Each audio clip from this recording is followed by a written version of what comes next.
Two women talking lazily, their knees brushing the surface, the faint hum of cicadas filling the silence. Kendra adjusted her position, and her dark eyes fixed on her companion. "I haven't told anyone this before," she began, her voice hushed. "But I need to get it off my chest." Sophia, sipping from her tumbler, looked up. "You've got my attention." Kendra swirled her fingers in the water, her gaze far away. "A year ago, I moved into that old apartment downtown, the one above the bakery. At first, I loved it. Quaint, good smells all the time. But then he started showing up." "Who?" Sophia's brow furrowed. "A man," Kendra replied, her tone sharp. "At first, I thought he was just a customer. He'd sit at one of the outdoor tables, nursing a coffee for hours, staring up at my window." "Creepy," Sophia murmured, the word barely audible.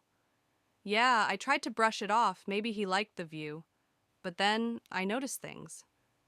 Kendra leaned closer, her voice barely above a whisper. "One day, I found flowers on my doorstep. No note. A week later, there was a box.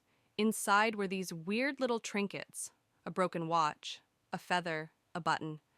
They were all wrong somehow, like pieces of a puzzle I didn't want to solve." Sophia shivered despite the warm water. "Did you call the police?" Kendra scoffed. "And say what?" "Some guy drinks coffee and leaves me junk?" She shook her head. "But then I saw him." Sophia's grip on her tumbler tightened. "Saw him?" Kendra nodded. "One night I was lying in bed, half asleep when I felt it. A presence. I looked toward the window, and there he was, just standing there, staring in. His face was pressed against the glass." "Oh my God." Sophia's voice was barely audible. "I screamed, of course," Kendra continued, her voice trembling. "He ran, and I called the cops. They said they'd patrol the area, but couldn't do much else. After that, it got worse." "Worse how?" Sophia whispered. "He started leaving messages," Kendra said, her voice hollow.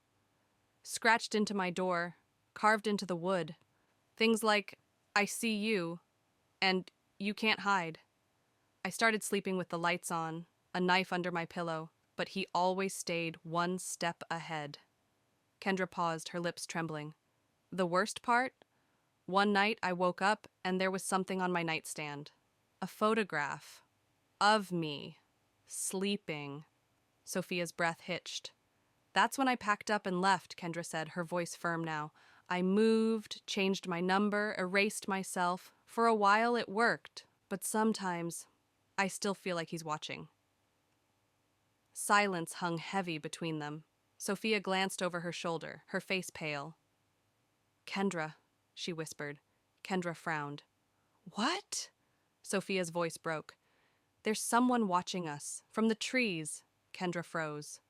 Slowly, she turned. Beyond the pool, where the shadows deepened, a figure stood, motionless, staring.